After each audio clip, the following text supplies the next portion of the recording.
Et j'ai le sourire, bien sûr, parce que je reçois encore 2 artistes de Open the Gate. C'est ce week-end, 2 soirées encore. Si vous avez pu profiter du off un petit peu et de tout ce qui s'est passé cette semaine, j'ai le plaisir de recevoir Seth. Bonsoir. Bonsoir. Alors, j'ai marqué sur mon petit papier « Artiste pop urbaine électro ». Exactement. Voilà. Inès Saint-Jean, bonsoir. Bonsoir. J'ai marqué humoriste. C'est pas mal. Ouais, on est pas mal. Alors, toutes les deux, vous profitez aux 2 grandes soirées de la fin du festival Open the Gate. On va commencer avec vous, Inès. Demain, c'est la soirée stand-up. Soirée stand-up avec, on est 5 humoristes. Donc, j'ai la chance de partager la scène avec Marie de Breuer, Alice Lombard, Mamary et Double A. Donc là, ça va être vraiment une soirée, une super soirée. Alors évidemment, pour ceux qui n'auraient pas regardé Culturel la semaine dernière et qui n'auraient pas vu les médias locaux ces derniers temps, le festival Open the Gate, c'est un moment de partage de culture et de questionnement aussi de la femme sur les... de la femme sur les planches, ça ne va pas du tout cette phrase justement, de la place de la femme dans la culture sur les planches, mais aussi évidemment tout autour et dans la vie en général. Et là, on en profite entre filles, mais même les garçons sont autorisés à venir quand même. Hein. On veut bien, on accepte. Allez, on les accepte. C'est l'occasion de partager ça. Et justement, là, un plateau d'humoristes femmes, c'est assez chouette quand même. Assez chouette. Moi, je suis bébé humoriste et quelle chance. Hein, une programmation de folie, des femmes qui interviennent, notamment, je pense à la chronique de Marie de Breuer sur France Inter. Waouh, non, vraiment, je suis entre excitation et stress. Mais bah oui. Folie.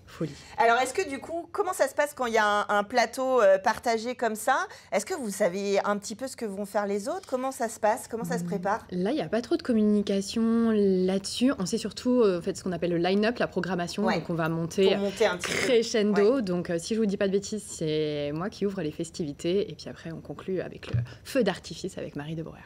Alors, c'est vrai que voilà, il y a le côté chronique. Elle joue beaucoup, évidemment, de sa situation et de la vie de tous les jours. On a l'impression que, en tout cas, vous, les femmes, sur les plateaux en tant qu'humoristes, ça vous permet aussi d'aller un petit peu gratouiller dans les clichés et là où ça peut faire mal.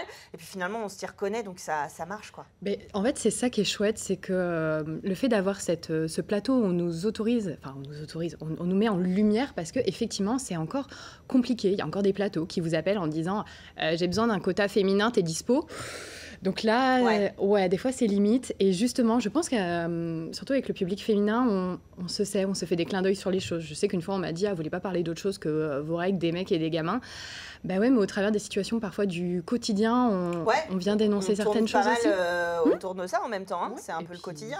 Clairement, et puis ça permet de mettre des choses en lumière et utiliser l'humour pour venir taquiner tout le monde. Donc, incroyable. Ouais, on s'y reconnaît tous un peu selon vos styles, selon les situations dont vous parlez. Il y a tous à un moment où on se dit « Ah, moi, j'ai vécu ça » ou « Ma copine, elle a vécu ça » ou voilà. Puis ça permet d'en parler aussi parce que c'est ça l'humour. Évidemment, d'en rire, mais surtout de... Mais de venir taquiner, je sais que, en tout cas, moi, ce qui me concerne, on m'embête beaucoup avec la question de la parentalité parce que forcément, comme toute femme qui se respecte, j'ai une date de péremption. Donc, on dit, alors, les enfants, etc. Et en fait, ça permet d'exorciser certains sujets. Et on n'est pas là pour faire une thérapie, mais on est là pour venir dire, fichez-moi la paix et en rire avant tout. Oui, bien sûr, en rire. Et puis d'ailleurs, même les enfants, ils comprennent très bien. Il n'y a pas de faux. C'est pas un problème. Donc ça, c'est demain la soirée à 20h au Saulnières. Et puis samedi, c'est la grande soirée musicale, festive de clôture de Open the Gate. Et Seth, vous serez sur scène là aussi avec une super programmation. Oui, complètement. Oui, ça va être très chouette. Il y a du coup au rendez-vous plusieurs artistes qui vont se produire. Et j'ai trop hâte de cette soirée, ça va être cool. Alors, il y a Dorothée Doyer, par exemple, du Mans, mais pas que. Il y a Blanche Esther, Michel et les garçons. Il va y avoir vraiment là aussi un beau plateau. Ouais, il y a une belle prog. Et c'est aussi une première date en salle pour moi. Donc, ça va être une belle expérience. Voilà. Alors je le disais, vous faites de la pop urbaine électro. Alors je sais pas, vous êtes un peu la Beyoncé du Mans. ou un truc comme ça. Non, pas du tout. Oh, bah non. Faut qu'on le dise avec elle. Non. Mais on non. le dit, on l'enregistre même, on est en direct là, on le dit. Non, mais pour donner l'idée, c'est qu'il y a un peu de soul et jazz avec un univers un peu urbain et j'ai envie de dire un peu peps quoi aussi. Oui, c'est ça. J'aime beaucoup les sonorités. Je suis inspirée par les sonorités électro et un peu techno, donc je suis inspirée de aussi beaucoup de musique classique. Oui, parce que vous avez commencé avec le chant et l'alto, donc j'imagine l'alto, on commence pas direct à rapper sur de l'alto, quoi. Non, pas du tout. Ça c'est des inspirations qui sont venues au fur et à mesure du temps. Voilà. Et justement, le fait de faire ce type de proposition en tant que femme aujourd'hui, comme Inès, c'est important d'aller sur scène défendre cette musique et alors, j'ai parlé de Queen Bee, donc évidemment, voilà, mais d'aller montrer que les femmes, elles ont cette place dans ce milieu où finalement, peut-être, dans ce style musical, au départ, c'était un peu plus réservé aux hommes. Oui, complètement. Et en vrai, j'assume ça. Et en vrai, le côté féministe est pleinement revendiqué dans mes inspirations de vie et dans ce que j'ai envie de défendre aussi. C'est assez naturel, quoi. Même si j'ai pas forcément de texte hyper féministe, je veux dire pas engagé.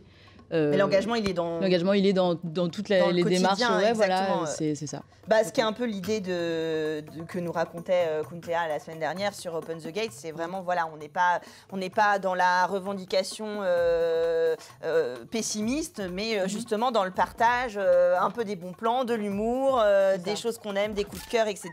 D'ailleurs, le samedi, vous pouvez venir avec vos enfants au Saulnières, il y aura des associations, etc. Donc ça va être vraiment un moment partagé. Moi, j'ai une petite question parce que souvent, je me fais des petites notes quand je prépare l'émission. C'est pas votre prénom à l'origine, j'imagine? Si. Non, pas du tout. C'est une petite blague. Non, en fait, je m'appelle Léa. Et ce nom de scène, il vient du chiffre 7 qui est lié à plein de trucs dans ma vie. Enfin voilà, si on suit un peu le côté spirituel. D'où le prénom 7.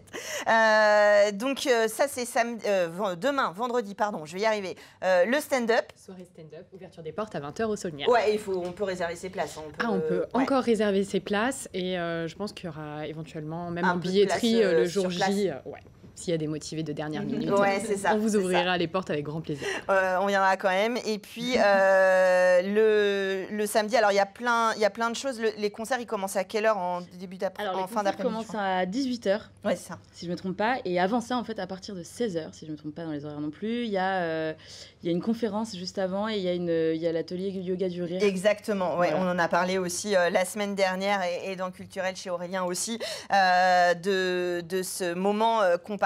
Et comme je le disais, vous pouvez venir en famille puisqu'il y a des associations qui seront là pour faire des ateliers pour les enfants, pour les différents âges. Et c'est une soirée sans alcool. La fête est plus folle. Ok, elle était facile, fallait que je la fasse. Mais en tout cas, voilà, c'est un lieu safe, comme on dit. Ça fait partie aussi des sujets, des femmes un peu partout dans tous les métiers, mais dans la culture, on ne va pas se mentir aussi, comment avoir des espaces un peu plus faciles à vivre et un peu plus sûrs pour nous. Exactement, c'est se sentir à notre place et que tout le monde a la place d'être là où il a envie d'être. Exactement, et puis bon, évidemment, les garçons ont quand même le droit de venir. Au contraire, encouragez-nous, venez voir toutes ces pépites féminines. Je fais attention à mes mots, je sens que je vais dire une bêtise. Toutes ces artistes féminines, on en profite donc avec Open the Gate. Vous avez pu les découvrir un petit peu partout au Mans cette semaine. Et là, ce sera le grand temps fort au Saulnières ce vendredi et ce samedi. Merci les filles d'être venues sur le plateau. Et bon spectacle ce week-end. Nous, on se retrouve jeudi prochain, 19h dans Culturel.